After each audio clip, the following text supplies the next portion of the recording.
আপনার স্মার্টফোন ভাইরাসে আক্রান্ত, কিভাবে বুঝবেন আপনার স্মার্টফোন ভাইরাসে আক্রান্ত? তো চলুন ভিডিওটা শুরু করছি। এই ধরনের ভিডিও পেতে চ্যানেলটা সাবস্ক্রাইব করে পাশে থাকুন।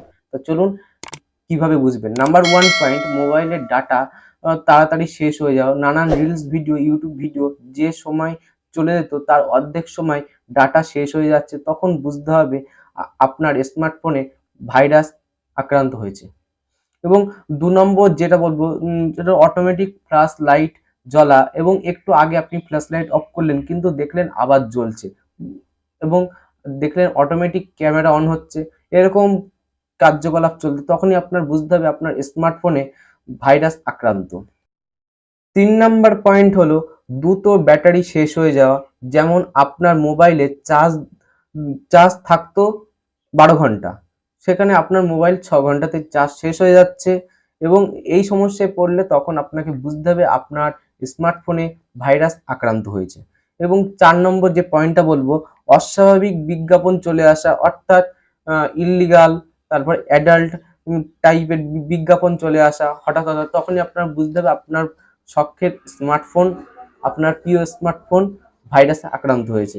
5 নাম্বার যেটা বলবো, হোম স্ক্রিনে মাঝে মাঝে চেঞ্জ হওয়া, হোম স্ক্রিন চেঞ্জ হওয়া, যেমন বিভিন্ন, তারপরে আপনার মোবাইলে যে কভার ফটো সেগুলো চেঞ্জ হওয়া, থিম চেঞ্জ হওয়া, তারপর ফন্ট চেঞ্জ হওয়া, এগুলো তখন আপনি বুঝবেন যে আপনার মোবাইল, অর্থাৎ আপনার স্মার্টফোন ভাইরাসে আক্রান্ত।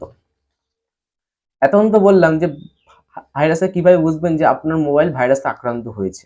তা এবার আমি বলবো ভাইরাসে আক্রান্ত হলে কিভাবে আপনার মোবাইলকে রক্ষা করবেন। Number 1 tips, reset recent third party, মানে আপনি আপনার মোবাইলে যে থার্ড পার্টি অ্যাপ ডাউনলোড করেছেন বা ইনস্টল করেছেন, সেগুলি ইনস্টল করার পরে যদি আপনি যেই সমস্যাগুলোর কথা বললাম আগে, সেই সমস্যায় যদি আপনি পড়েন, তাহলে সেই অ্যাপগুলি অবশ্যই ডাউনলোড করার পরই, দেখা গেলো এই সমস্যা যদি পড়েন, তো সঙ্গে সঙ্গে আপনি আপনার ওই অ্যাপগুলি যেগুলো থার্ড পার্টি অ্যাপ, সেইগুলো আপনি সঙ্গে সঙ্গে আনইনস্টল করে দিন। এবং 2 নম্বর যেটা বলবো সেটা হলো ট্রাস্টেবল অ্যান্টিভাইরাস দিয়ে, মানে ভালো একটা অ্যান্টিভাইরাস, ভালো রেটিং আছে কিংবা প্লে স্টোরে ভালো এমন ট্রাস্টেবল অ্যান্টিভাইরাস স্ক্যান আছে, সেগুলো দিয়ে, মানে সেই অ্যাপ্লিকেশন বা অ্যাপ দিয়ে আপনার স্মার্টফোনকে স্ক্যান করুন, এবং স্ক্যান করে তাতেও যদি কাজ না হয়, তাহলে একটা কার্যকারী টিপস আছে, ওটা চলুন মোবাইল স্ক্রিনে যাওয়া যাক। সর্বপ্রথম আপনাকে চলে যেতে হবে আপনার মোবাইলের সেটিংস অপশনে গিয়ে আপনি নিচের দিকে স্ক্রল আপ করবেন, দেখতে পাবেন র্যাম অ্যান্ড স্টোরেজ, এই যে আছে র্যাম অ্যান্ড স্টোরেজ, এই আপনারা এটাতে ক্লিক করবেন। এতে ক্লিক করেন, ক্লিক করার পরে লোড হবে, অ্যাপসে ক্লিক করবেন, এই যে অ্যাপস আছে, এই যে অ্যাপস লেখার এখানে আপনি ক্লিক করবেন। অ্যাপসে আপনি ক্লিক করলেন, অ্যাপসে ক্লিক করার পর একটু লোড হবে, লোড হওয়ার পরে চলে আসবে এরকম, আপনি এখানে সব স্টোরেজ ক্লিয়ার করতে হবে। যেরকম আমি চলে আসলাম ফেসবুকে এসে এরকম স্টোরেজ এরকম করে সব যদি ক্লিয়ার করে দেন, আপনার অ্যাপের স্টোরেজ সব ক্লিয়ার হয়ে যাবে। এরকম অ্যাপ আবার নতুন করে সব লগ ইন করতে হবে। এই সব স্টোরেজ ক্লিয়ার করে দেবেন, যতগুলো আপনি অ্যাপ আপনার মোবাইলে ইনস্টল আছে সেগুলো সব দেখতে পারবেন, সেগুলো ক্লিয়ার করে দেবেন, দিলে আবার নতুন করে সব লগ ইন করে নেবেন অ্যাপ। করার পরে এতেও যদি আপনার কাজ না হয়, তাহলে একটা মাস্টার টিপস আছে, সেটা আপনার দেখাবো।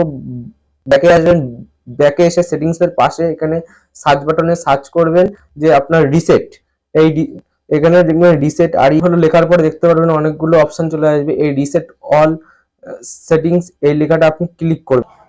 এস অল ডাটা, এটা যদি করেন আপনার মোবাইলে সবকিছু উড়ে যাবে, কিন্তু হ্যাঁ, এটা একটা সতর্কবার্তা আপনাদের দিচ্ছি, এটা করার আগে অবশ্যই আপনার মোবাইল থেকে সিম কার্ড এবং আপনার মোবাইলের যে পেন ড্রাইভ দিয়ে আপনি আপনার মোবাইলে ফটো, ওইগুলো সব সরিয়ে নেবেন, ফটো ভিডিও সব সরিয়ে নেবেন, এবং সিম কার্ড অবশ্যই সরিয়ে নেবেন, দিয়ে আপনি এস অল ডাটা অর্থাৎ রিসেট ফ্যাক্টরি করলে আপনার মোবাইল থেকে সব উড়ে যাবে। এর থেকে এই রিসেট ফ্যাক্টরি করলে আপনার মোবাইলের ভাইরাস পুরো পুরো ক্লিয়ার হয়ে যাবে।